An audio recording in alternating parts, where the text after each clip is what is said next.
right, ladies and gentlemen, thank you for tuning in. Uh, this is Yeah, this is a this, this is a good episode today, my this my is the friends. the tough one from the first second. Right? Yeah. The Well, struggle is real. welcome to MovieByte to all the listeners or viewers that are listening or watching us right now. I am your host Ruben, and with me, my brother in arms, the Russian. Ladies Hello, and gentlemen, everybody. Hello. Let me just try to catch our breath for a second. Today we're gonna be talking about a very special movie, and it's special for a lot of different things. We'll try to do our best to give you a little bit of why it's so special, why so many people thought it was a masterpiece, how it came together, how it won full Oscars. It's the first foreign film which won a main title, the heavyweight championship of 2019 Oscars, and they had the competition like no other. We talked about 1917, and besides me, everybody else loved the movie. It's a fantastic piece of cinema. It deserves its own plaque in Hall of Fame, and I'm gonna be the guy who's gonna say it. Obviously, not for the script, but for other different reasons. It also went against Joker, which was my go-to 2019 movie. Anybody who knows me knows how much I talked about that movie and how much I really, really liked it. And we already did the podcast on that one as well. You also had Ford versus Ferrari, a very badly, poorly marketed movie, which came up as another surprise from that year. And thanks to Ruben, I got a chance to watch it because we share our iTunes yeah. account, and he bought it, and I was like, "Yep, let me send you the half of the cost of the movie because that's how we do business." But um, not to drag anything out long and pretend that like we're gonna know what we're talking about. I mean, at least from my side, let's kind of jump in. Let's Parasite. let's go in. So Parasite, released in 2019, like the Russian just said. It's director's Bong Joon Ho, um ninth film, sixth, seventh film, I think. He's very known to the American audience for directing and writing Snowpiercer, who it was a movie that pretty much flew under the radar, and it gained a lot of cult following after it got released. And because of that cult following, the movie ended up with a show that's currently on its second season on the TNT network, and it's a very highly acclaimed show. Other than that, previous work that I've personally seen by this director, it has been The Host, which was released in 2006. I have not seen that one. How was it, by the way? It's a very good, like, it's a, again, like a black comedy that pinpoints the economic struggle and the political struggle of a pandemic. So it's kind of like if you're watching it during this time now, it fits in perfectly. So yeah, The Host. Have you seen Okja? No, I haven't. I took one for the team on that one, so I Yeah. watched it. Yeah, for Yeah. those who are listening, Akya was another movie that he did for Netflix that had Jake Gyllenhaal, Tilda Swinton, and it was a social satire on the food industry and the farming capitalism, if I'm not mistaken. Yep, you're absolutely correct. And it didn't do that well with critics. And a lot of people just highlighted Tilda Swinton's performance, but like Jake Gyllenhaal destroys a movie in some critics' views. I haven't had the chance to see it, and It's I a probably won't. very weird. It's his movie. It's you're gonna have to kind of like take your perception and your beliefs and leave it at the door when you press play. Another thing, and the struggle is real now. Now, not only that I'm can't pronounce the English names. Now we're going into the South Korean names, but Bong Joon Ho also writes all his movies. Like Mm-hmm. that's one thing that Yep. you can't like.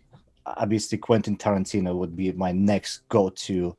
Yeah. Uh, I mean, Alfred Hitchcock probably like if we go back in the Which days.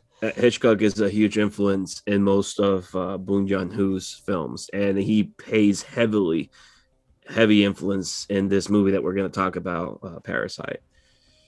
There's actually a picture of him Yeah. in a montage, yeah, Yep. of Hitchcock. So Okay, briefly, the plot of this movie, for those who haven't seen it, it's basically we have a wealthy family named Park, and then we have a lower class family named Kim. All right, which the Kim clan slowly, via various methods of cons, they infiltrated to work for the Park family and their nice fancy house mansion, and that's where the title of the movie derives, right? Parasite. For those who know Well, I science, can argue with that one where the parasite I comes. mean, it will go deeper into the title, but like for the first glance, you see Parasite, you see the this lower class family working for this rich. You think about like, well, no, a parasite is a living organism that lives off a host, right? Sucks the blood or the Well, nutrients technically, the of a host. parasite cannot survive without the host. Yes, Exactly. yes. So that's just basically what the movie is. It's these two families. One works the way into working for this upper class family to have a taste of what rich life is, and this is where the twist of the plot comes in, where we start seeing how the rich also live off the poor, and we'll go deeper into that.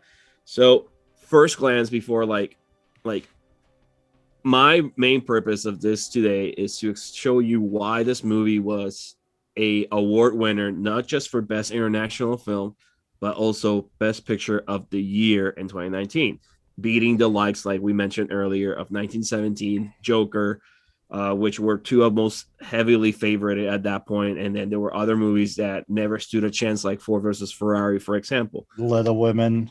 Yeah, like They're why does this movie receive so much hype?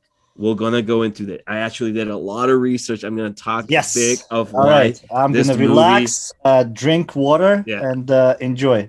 this Before movie, you go into this, okay, yeah. let me just do the research I did and just to get So our yeah, viewers like what to was your point. first impression seeing this movie? Like what So was your first before I glance? go into that, right, let me tell you about how I view and how like the South Korea as a country, plays a major role in our lives, right?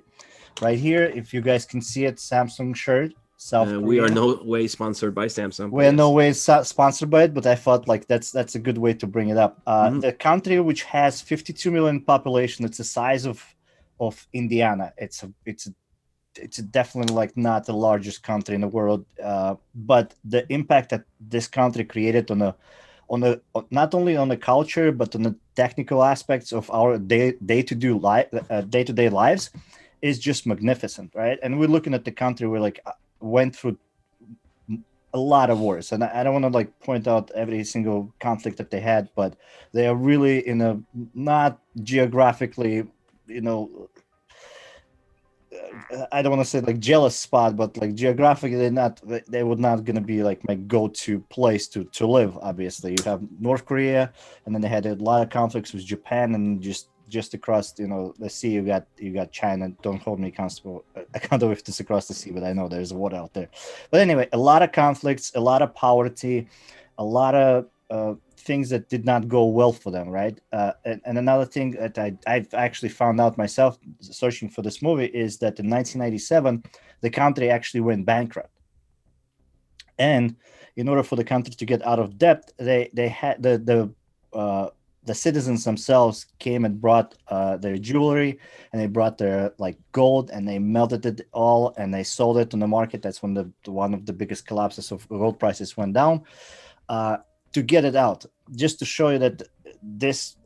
I mean, I don't want to say nothing against the United States, but I don't think like we can come together and create something like that for our nation. We can't even fucking put on a mask in the majority of the cases. But not to bring out every individual, but just saying like, and from that perspective, going back to the movies, is that in 1992 they were very heavily overcrowded with all the Western society movies. Like the cinema in South Korea did not existed. So in order for them to do something about that, obviously the government had to step in and create some kind of rules and regulations to get that jump going. And obviously we can look Samsung as a company, phenomenal story from taking an idea and then rotating it multiple things, because they did not start it as a technology company. If you go dig way back, they I can't give you like the decisive where they started, but it wasn't a technology company. And then you have Hyundai, obviously the one of the largest car manufacturers. Then just we don't have to go too far. You got Korean pop, which is like they created the music industry, which they monetized heavily, right?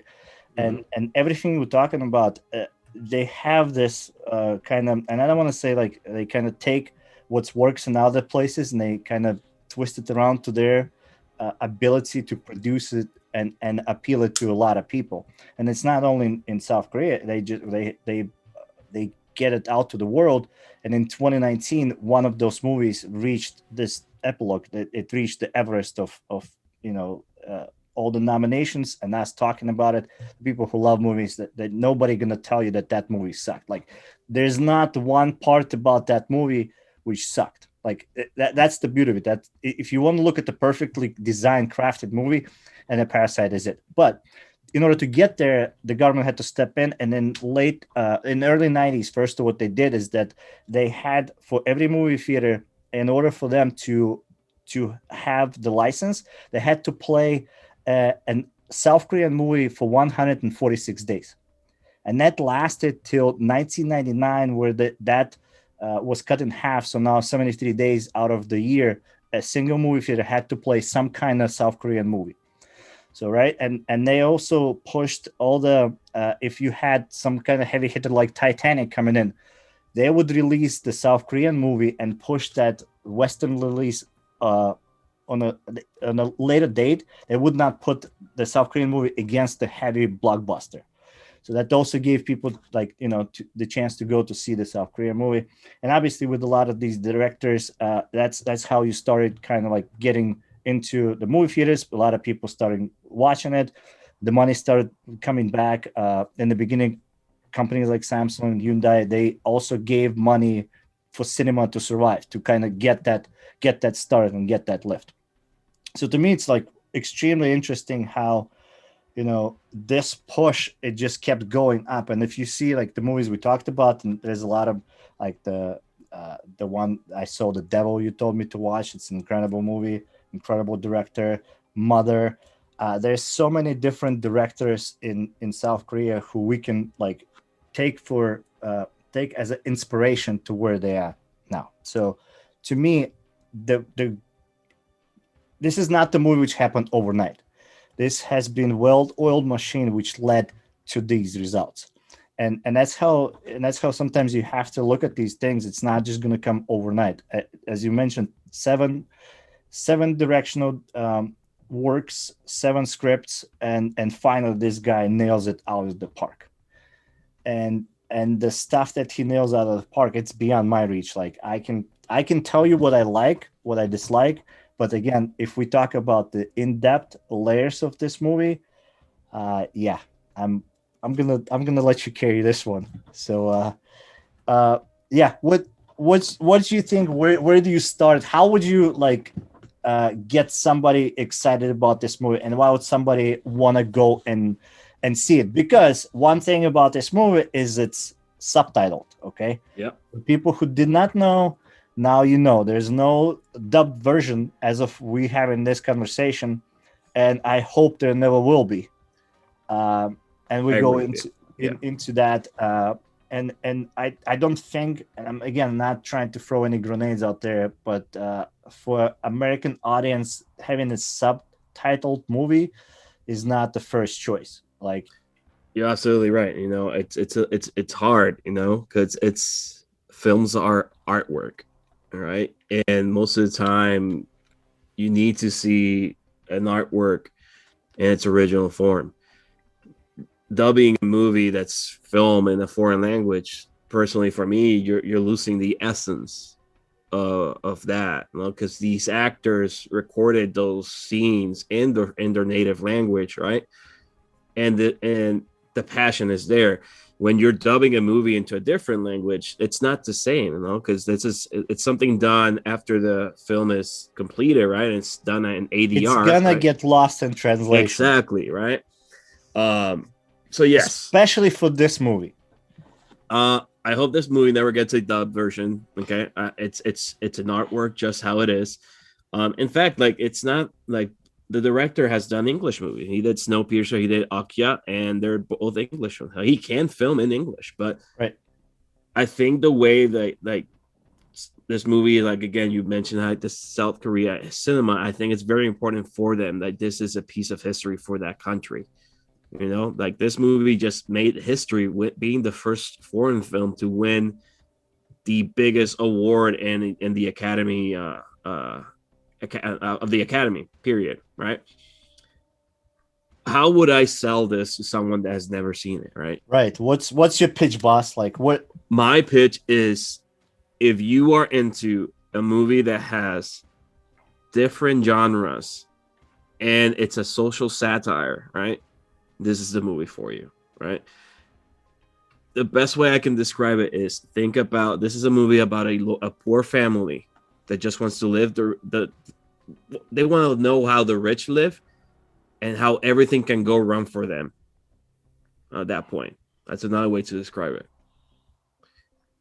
When this movie, Do you think that like American culture, normal typical American person can look at that and see any resemblance in their own lives and their own struggles? Or is that like, is this movie international, or is this like a Korean movie which only Koreans would truly get it, and then there's nothing that, you know, it can be like viewed from our yeah, standpoint? And I get what you're saying, and I think this movie can be analyzed and looked at any country that has economic or class struggle.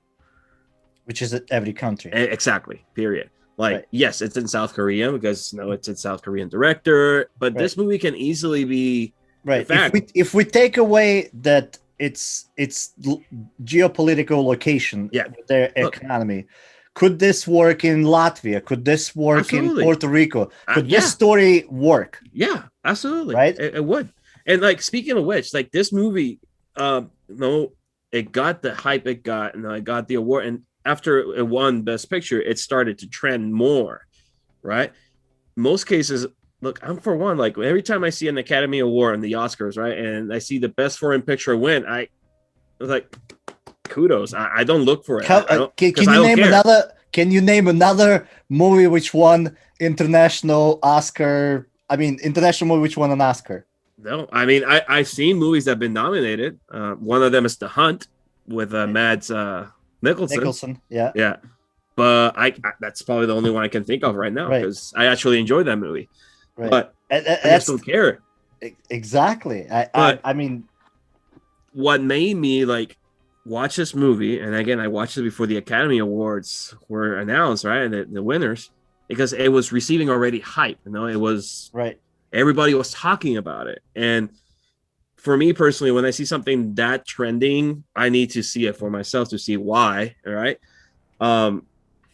But back to the what the theme of this movie is, which is it's a social satire, and it's about class struggle. You know, what makes and before we go deeper into this, like, you know, we were talking about geopolitical and like changing the setting of them, and this can be done. In fact, when this movie was on this trend, HBO had already, I think, signed on Mark Ruffalo to make an American version of this movie as a TV show for HBO.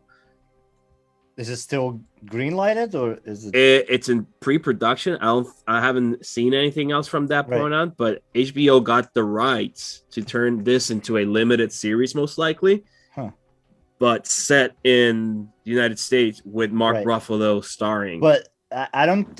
Besides the story, you can't just strip it and just kind of transform it, right? You have to also understand the director's look and how everything works. And I remember when I first watched it, and I remember texting you after the first act, I was like, I cannot believe what I just seen. Like, this is most engaged first act I ever seen.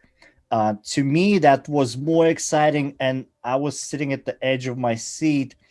Like I was watching the heist movie, like it was like Ocean's 11 type of thing, where it wasn't really like much things going on the screen in terms of the story building, right? You just had, like, as you mentioned before, like first hour can be summarized really easily, that the poor family, the Kims, are trying to infiltrate the home of Parks in order for them to get jobs. Mm-hmm. Because as the beginning of the movie, we see them in this semi-basement apartment where they trying to get some kind of work done, and they don't have no Wi-Fi.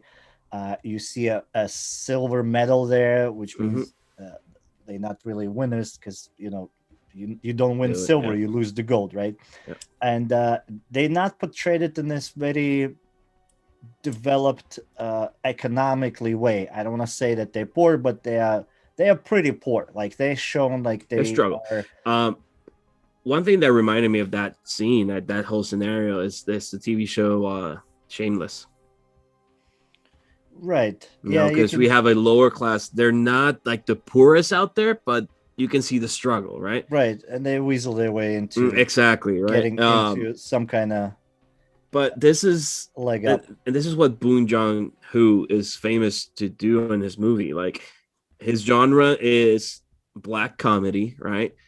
But he also has different genres within his story. Like he can easily give you dark comedy to a dramatic moment in the movie to a thriller to suspense. Like there's like different, and you can see that in this movie. Like there's so Let me many ask you this. different genres. Yeah. Right, like you keep dancing around it, but like, do you think it's two different movies, or is it like we used to watch like three-act movie? That's a good question. Because the more I rewatch it, the more I tend to believe that the first like movie ends at about half Yeah, the length. Like when you have a doorbell, and it's like a wake up. It's like we transitioning. It's like Neo yeah. just woke up on a fucking ship. No. Yeah, I can actually see that. I can actually see that. I didn't look at it that way, but I can agree with you on that one. I can see where you're coming off. Like, Because like the winning part of Kim's ends up with that phenomenal montage when they get rid of the maid. the maid, and yeah, Yeah. and So another thing. all the family members are now working for the Right, parks. right. And they won, technically speaking. Like Yeah. they accomplished what they wanted. The poor got out. They Yep. sitting in the house. Like the movie technically like stops. It takes the pause right there. It's like them kind of like Yep. trying to succeed. But the funny part about that scene is like they don't feel fulfilled. Mm-hmm. Like the few things I noticed that the girl is eating, the sister, the Kim sister, she's eating the dog treats, which she doesn't even realize that those are dog Dog treats. treats. Yeah. Yeah, she sees it at the end when they flip, and then they trying to mix all the alcohol because they don't know which one is good. Like that's the funny things about that scene is that they got out. They're at the point where where the rich Mm-hmm. live. They got the view, they got all the treats, but they're not happy. Yeah. And So now go. that we've talked about, like what we think, what we've seen, like why is this movie so, like, I have to say it, for me, like this movie it's perfect for this decade. And when I say perfect, I mean the way it is filmed, the way the director has the subtle hints, the way he uses camera, the technicality behind it makes this movie one of the best films of the decade. Yep. All right. And that's where I want to go in. So, like, I want to go into the cinematography because Bong Joon Ho in this movie, whenever he writes a movie, he uses storyboards. This is something I learned from him while I was doing research for this movie. He uses storyboards. The storyboard for this movie is actually, you can purchase it. He made it into like a book and you can purchase it. But I was watching a video where they compared the storyboard to the actual script, and it's the same. In fact, the only difference they could pinpoint in the script is that Bong Joon Ho just simplifies it on the script to make it easier for actors to deliver the scene for him. Right. But He the storyboard, everything that like even the storyboard says cut to this scene, and that's exactly what's on the script, right? And that's something he does with all his movie. He uses a storyboard because that's how he that's his way of writing all his films. So the cinematography of this movie, like it always there are scenes that are always moving forward, and then that's just your progression of every single character. Every character that's in the scene, the camera is always moving forward towards them. One thing that also is that Bong Joon Ho likes to do single takes that are composed of multiple shots to control the pacing of the story. Right? Instead of having multiple shots and different takes, he just used one single take and he just incorporates multiple shots. And one good example in the movie is like in the kitchen when the Parks are discussing, like there's a wide angle shot, then it just cuts to them two, and then there's multiple talks. But he's controlling the pacing of the story so the viewers don't get distracted with so many cut, and you just keep getting curious with the story. Um, Another technicality, and this is I found this online, I found it amazing, is that he uses free use shots whenever they're in the Parks mansion, the rich family, and that's the symbolism of liberty of the rich family. The free use of the camera, like it's like having a steady camera and it's just moving all around the house, versus when the Kim family is at their semi basement house, they're filmed tight and all together, and they're enclosed in that space, like they don't have any liberty to move around. All right. And again, that's the technicality behind like the rich and the poor. Right, the poor is stuck Yeah, in one center you versus feel the like rich are free to, claustrophobic in their yeah, apartment. versus the rich are free to roam, you know, because they have no other worries in the world because they're rich and money can buy their fucking happiness, right? So another thing that I noticed when I was doing research is that whenever the Kim family uh, tends to get closer to their progression of their con, the camera starts zooming in into them to drag the viewer to go with them to be part of that con. Right? Because the importance of this movie is that Bong Joon Ho wants you to root for the Kim family. Okay. And he does that on purpose because that way, whenever the twist in the movie comes, you feel yourself like, I oh, already stuck with them for like yeah, so like wait a long. minute, like Yeah, I think something's wrong here, and we're gonna go deeper into that. So we got free use shots whenever they're in the mansion, closed shots whenever they're in the semi basement, and in the third act of the movie, the birthday party scene, Bong Joon Ho uses handheld camera shots and he uses that to recreate the chaos that happens in that scene. As a viewer, you're going along with the handheld camera and you can't really pinpoint what's going on because everybody's running around and you're right. running around with the camera. He does that on purpose. Huh. He wants you to be part of that chaos and wants you to be, and he kind of wants you, and this is my opinion, this is not what I found. I think he wants you to be confused of who you want to be rooting for at that particular moment in the movie. All right. So that particular moment, we're talking about the finale of the the scene where a lot of people get murdered. And I'm just talking about like the cinematography behind it and how he Right, uses right. that to drive the Got you, story. got you. Okay, we're Yeah. not gonna go into like breaking it down. Yeah. So another thing, I don't know if you noticed this, and I brought this up to my wife when we were watching it over the weekend. And I had the opportunity to, because this is the second time I've seen this movie, all right? And I had the opportunity because I know what's happen it's going to happen, so I had the opportunity to go deeper and analyze each scene. And I noticed this, and when I was doing my research, someone else noticed it too. There is always a line between the two characters, between the Kim and the Parks. There is always some sort of line in that shot what separates them, the Kim, the poor, and the Parks, which are the rich. And in the movie, there is whenever Mr. Park is in the car, in the back seat of the car, and Mr. Kim is driving him, is his chauffeur.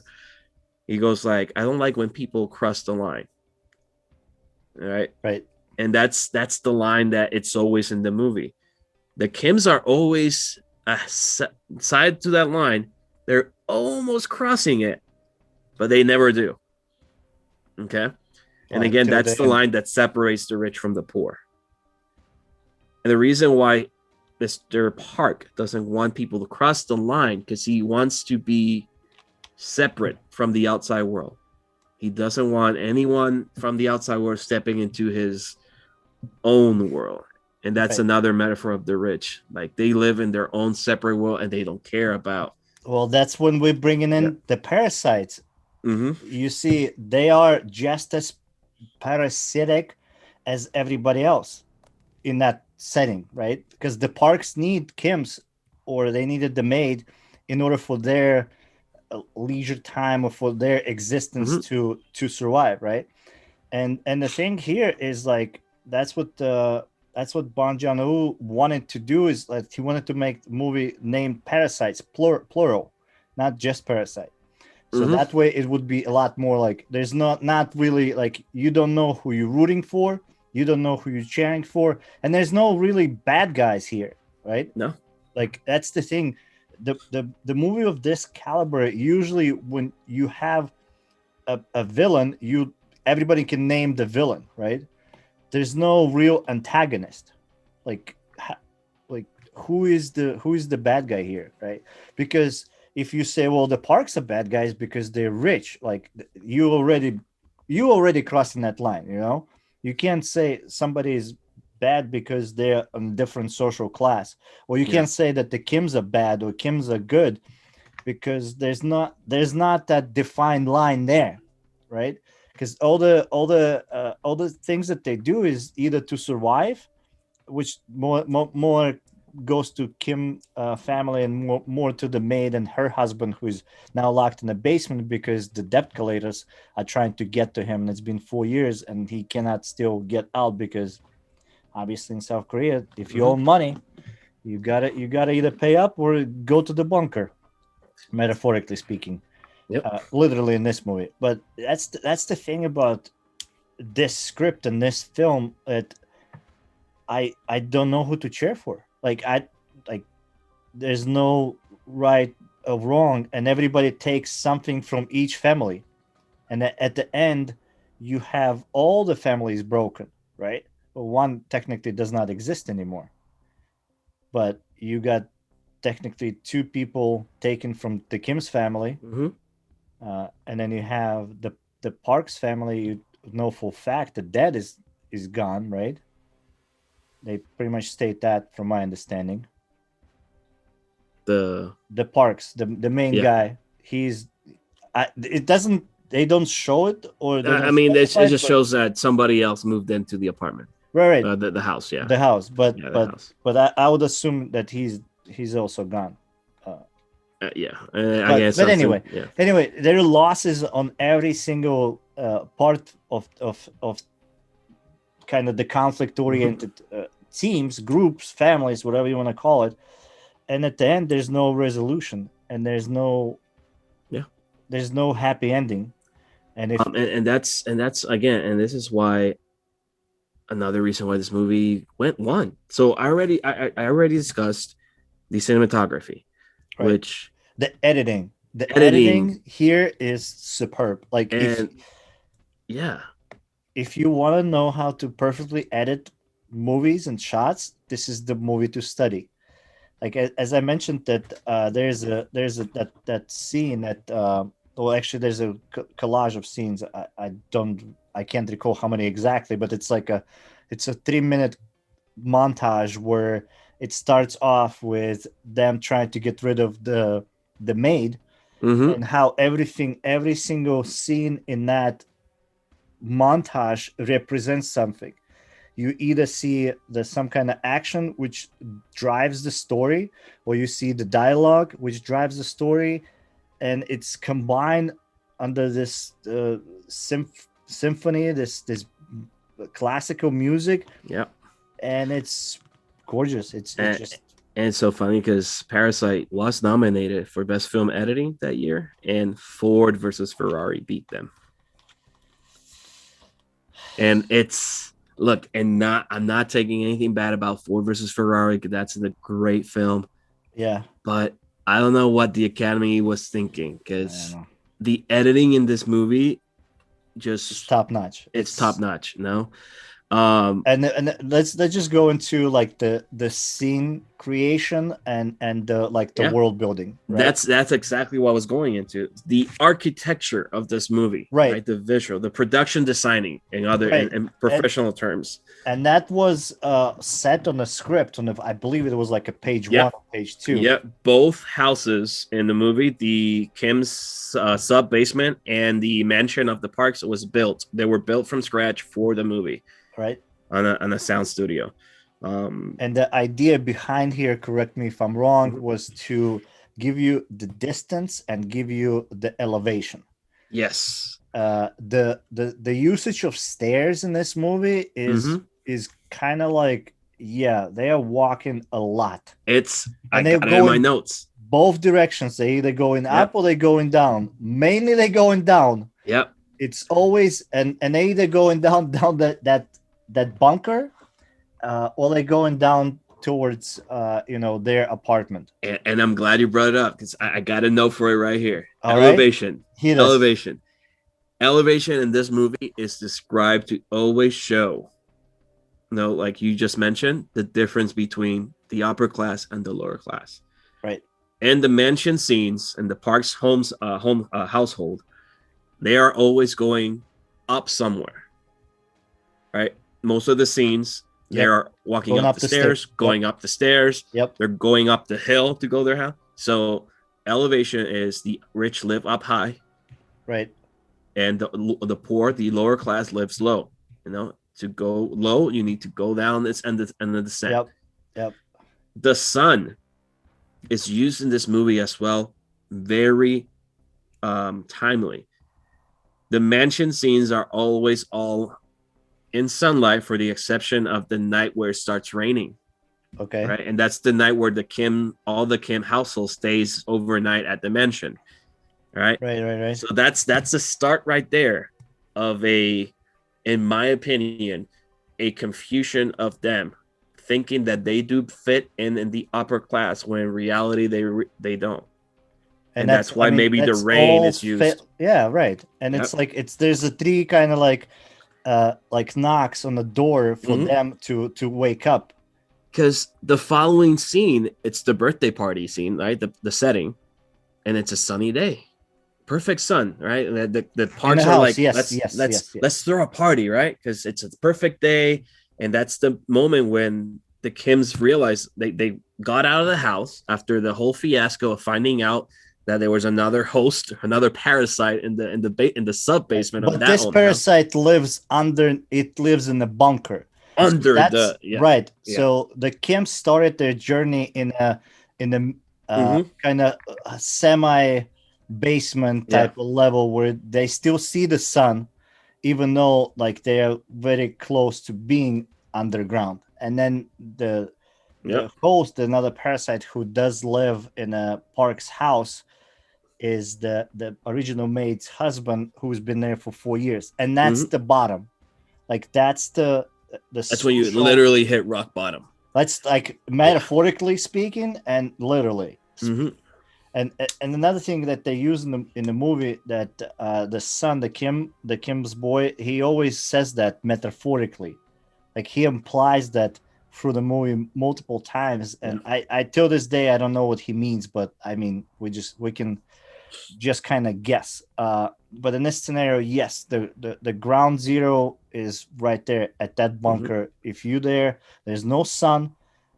The stairs only go up, but you're probably never gonna use them. The only time you use them, just kind of get out of there and be a ghost in a society Yeah. of the parks. Did you notice throughout the movie the distance between the two houses is not shown until the start of the third act of the not third act, but the end of the second act of the movie. When they walk down, right? Yeah, when they start walking down Right. to And go to it's, their yeah, yeah, and it's like you go from very fancy, very yep, rich, and you keep going, and it's like it gets shittier and it gets shittier, yep. and And like that's when they like, come out that their apartment, their sub basement is flooding, right? right, And this is where the whole class struggle comes into place because as a viewer, you're rooting for the Kims, right? Because they're the poor, right? And then they're just trying to be like what every poor, well, not poor, but lower class person wants to do is to work hard and get to the upper class, right? And you're rooting for them because you think that the Parks are just the rich and they only think about themselves. They don't care about the outside world. But in this particular scene, when the Kims are coming down to their apartment during that massive flood, they're the same. They're the same as the Parks. They're running towards their apartment because they just care about their personal things. They pass by a bunch of people struggling to get out of the apartment. There's a neighbor that's like, hey, hey, help me, help me. He's like struggling getting stuff right, out. And Mr. Kim, the patriarch of that clan, just looks at him and completely bypasses and ignores him. right. So what's your take on that? My What point is is that the Kims as well, that you think the Parks don't care about anyone but themselves, the Kims do the same thing. right? I mean, well, that's kind of escalates to the end, and Mm-hmm. that's how it like everybody for themselves.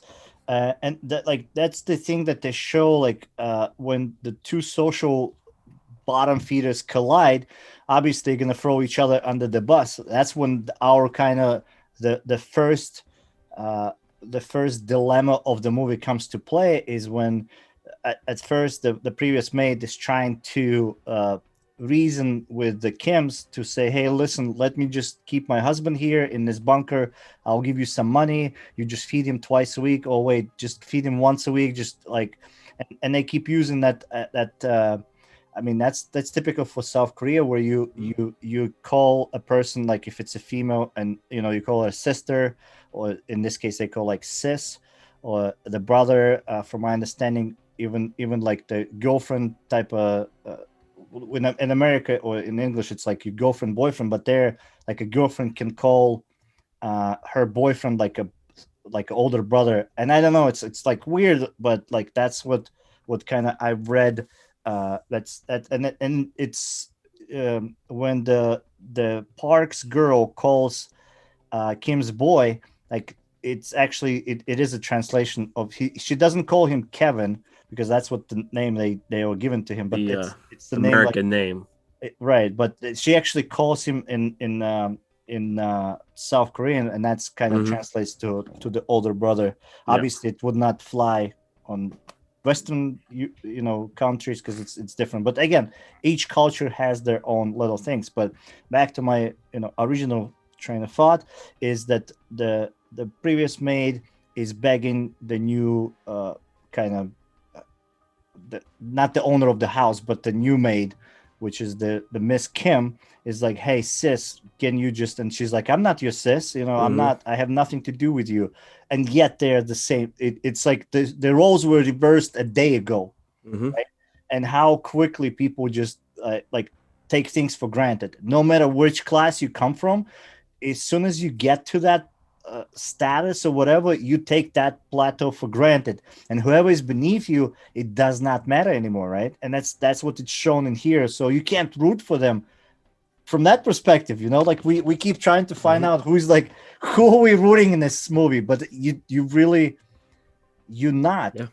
And that's the thing, like you keep watching, you keep trying to interpret this, but obviously the main kind of debate we're gonna have here, and maybe not me and you will have that debate, but like obviously the movie itself has that debate, is that the Parks, their biggest kind of turn off of the Kims is that their smell, Mm-hmm. and that's kind of starts picking up in a well second part of the movie. uh it's kind of like they look at them as smelly, dirty, unworthy of touching people, right? Yeah. Oh man, that. Oof. Which is like, I mean, post 2020 pandemic, Yeah, You like can't really blame him. That movie that came out at the birthday perfect fucking time. that birthday party scene that he's trying to grab the keys and he's Right. like covering his nose because he can't stand the smell of the guy and like But that builds it's up. That it does, and that's what makes Mr. Kim snap in that scene. That he had enough, because he's already realizing that he doesn't fit in this rich life that he so was trying to be part of, right? And all the Kim clan, they started to realize, they started questions like, oh, "We I don't fit here." disagree with you why he snaps. Okay, we'll go into that. Okay. Um, But keep but, going. but again, with like the whole fitting it, like the only person in that clan, that Kim clan, that they think that does fit in that upper class is the sister. Right. Yep. Yep. Okay, That's because even the clearly. brother tells her when they're all together, like Yep. drinking and eating, is like, "I saw you in the bathtub," and she's like, "Yeah, so what?" And you say, "Well, you do look like you fit in there, like you You fit do here." look like you belong here. Yeah. Yeah, And then he and has that that's the same. irony of it because she's the one that gets, spoiler alert, gets killed. Right. Right, not none of the other three. No, obviously the the Kevin gets hit by the one rock that he got at the beginning of the movie. He has Yeah. a brain concussion that needs surgery and leaves him like stupid for a while. And the mother, him and his mother have to take a plea and be on parole for everything they did. And the father goes missing. I guess because he murders someone in that third act. Um, so what's your opinion on why Mr. Kim snaps in the third act of the film? I think in my kind of go-to, and that goes maybe a little bit back to some of the South Korea movies, how they're made, and how like there's always like this splash of violence, right? So it like on the first go, I was like, what? Why would he do that? Like what? Like what is going on? What is? And that's yeah, the smell and all that. Like you kind of why would he do that? I understand why The rich can't smell their shit. right. Well, I understand the first guy who is the husband of the original maid, right? He Mm-hmm. snaps because his wife is dead. He got nothing left to lose. Yeah, So he's on the hunt and he's gonna take them down because that's his go-to. Um, like he gets murdered, just kind of like gets stabbed by the what do you call them, the shish kebab holders or whatever. skewers, Okay, Yeah, skewers. yeah. He gets killed by that, and Mr. Park is kind of like getting out. He got the keys. He's out of that. He's in the clear.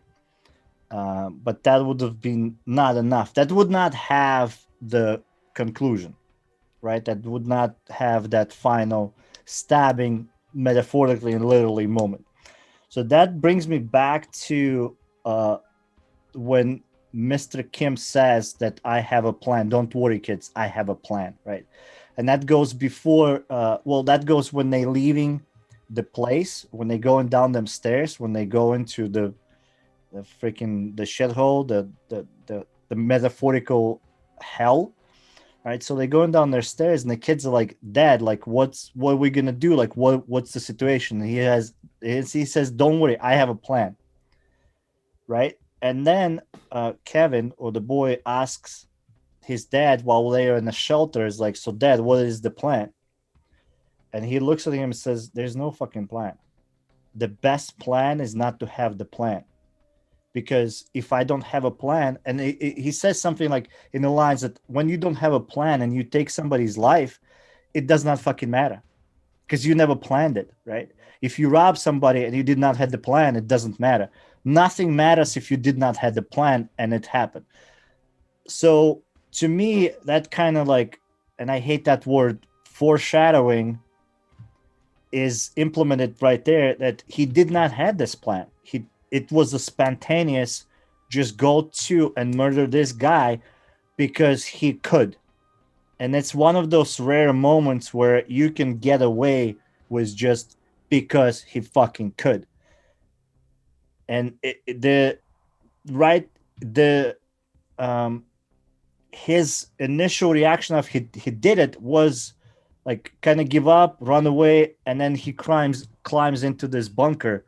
The instant regret, the comprehension of what is being done, and it's shot that visually you can see it in his face, and he crawls in that bunker, understanding what he has done, and then there's no coming back from that, right? And to me, that's there was no plan for that action. It's not because he hated them. It's not because like he smelled bad or because the Mr. Park looked down to him. It Mhm. was just like fuck you, like you dying here.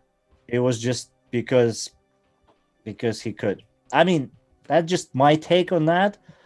Um Otherwise, if I have to go by like what we see visually is that, because he smelled bad, because they're lesser people, because they're lower. I can vouch for that. It makes sense from the kind of lazy writing, but we're not looking at lazy writing.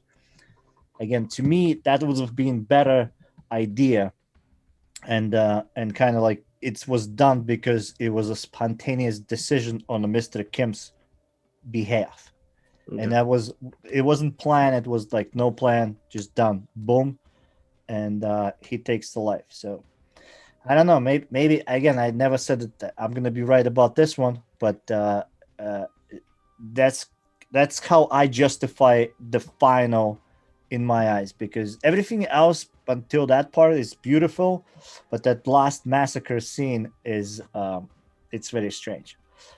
Another cool detail that they put in here is, I don't know if you caught it or not, is when they're setting up the tables for the final birthday party. Yeah.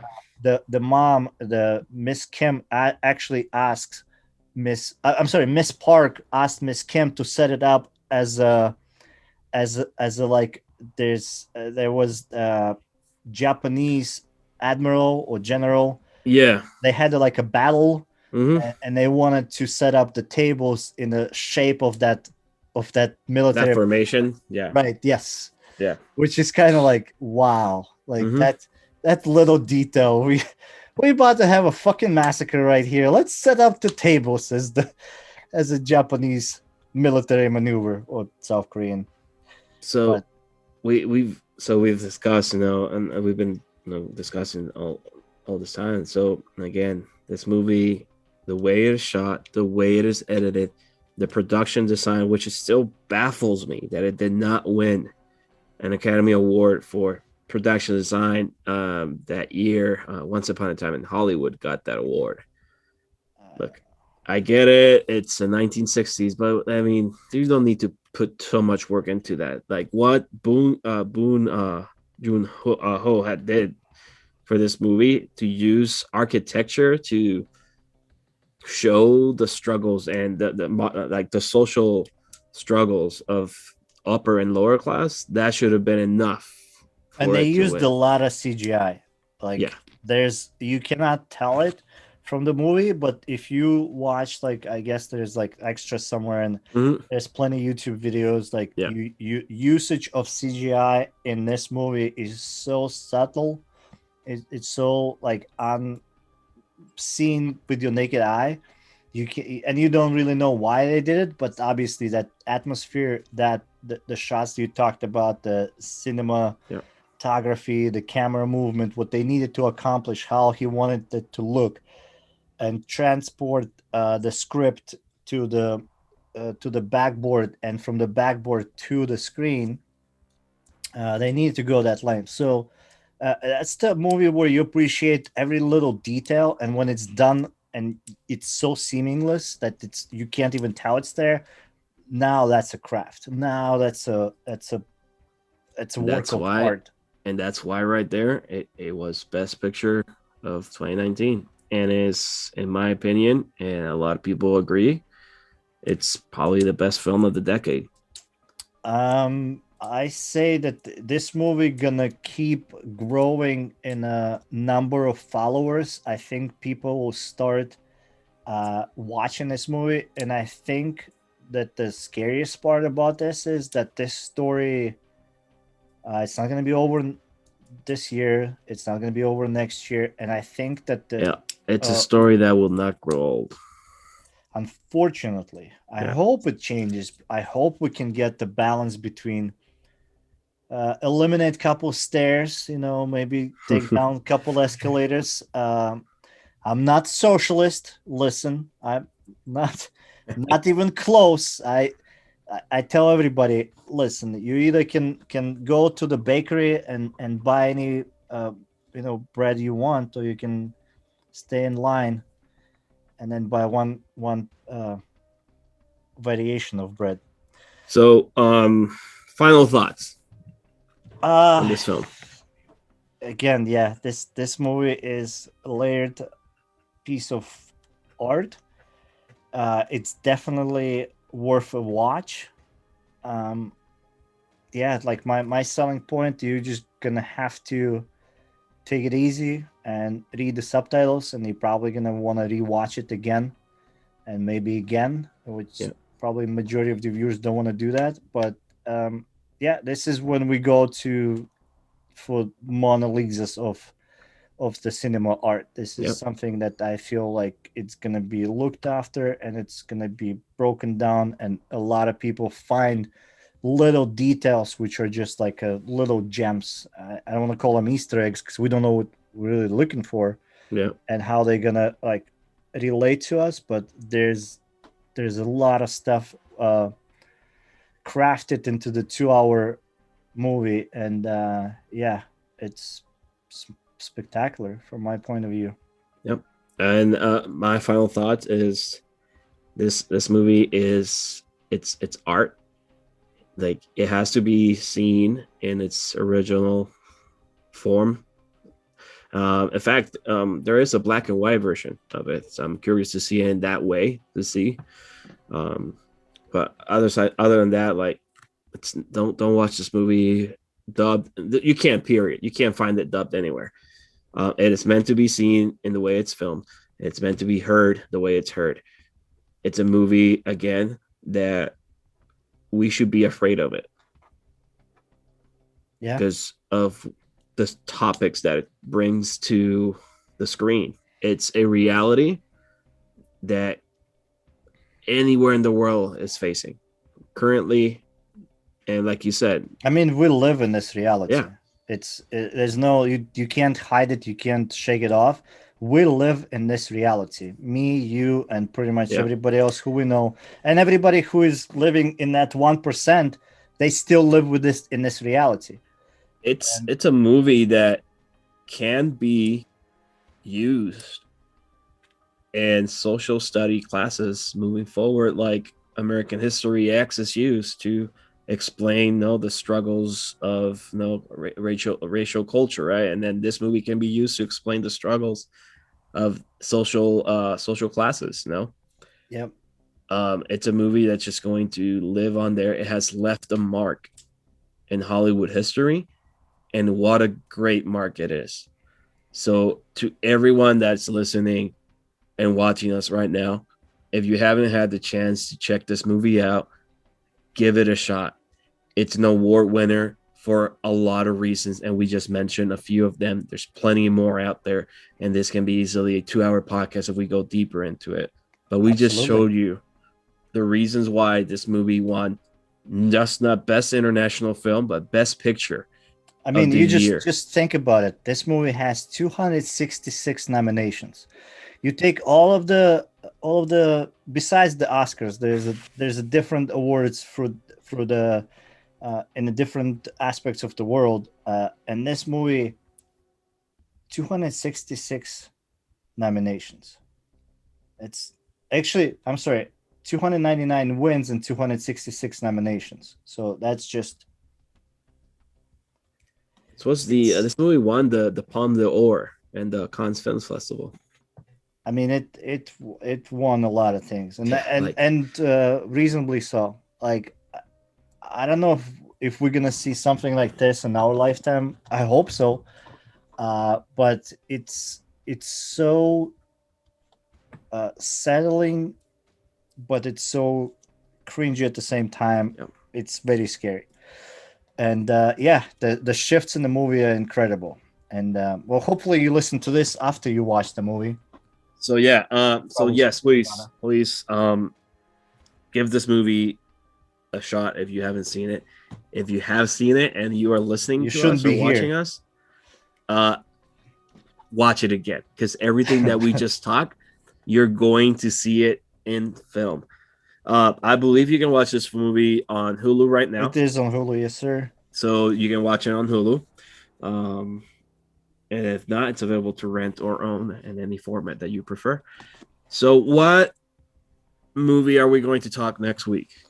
We're gonna do still a couple heavy hitters, so maybe we'll do some comedies afterwards. But we're gonna attack the movie which is very dear to my heart, and it's One Flew Over Cuckoo's Nest. It's one of the best Jack Nicholson roles, if not the best. But again, the people who like Shining probably gonna start throwing rocks at me. But we're gonna do One Flew Over Cuckoo's Nest next.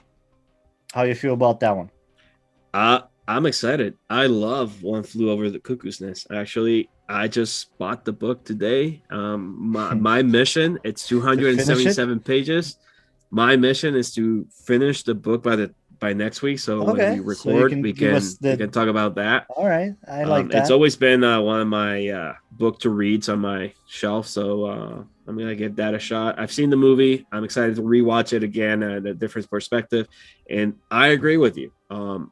I think this is Jack Nicholson's best role to date. I mean, I think he retired. He's not gonna do any more movies now, but to date in his career, I think this is his best role, and we're gonna go deeper into it. It's And we're why gonna see this why. Yes, movie, sir. yeah, has done a mark, left a mark in Hollywood the same way Parasite did this past year. All right, so thank you to everyone that has tuned in, watching on or listening. Thank you again for our 73 subscribers on our YouTube channel. If you haven't subscribed yet, I invite you to please subscribe. Get us to 75 if you can. Again, thank you to all of our viewers. We are averaging over 50 views on all of our videos. We have at least 5 videos now over 100. So thank you. Yay! We take feedback, we take criticism, we take We suggestions. take guests. Come on, Guests, guys. if there's a movie you want to talk about, we want to be part of us, let us know. We'll shoot you the invite and be part of this conversation. Again, we do this for fun. We got no gain on this. This is more therapy to us than anything else. So we again, enjoy every minute of it. Thank you so much. Thank you, and guys. we'll see you next week.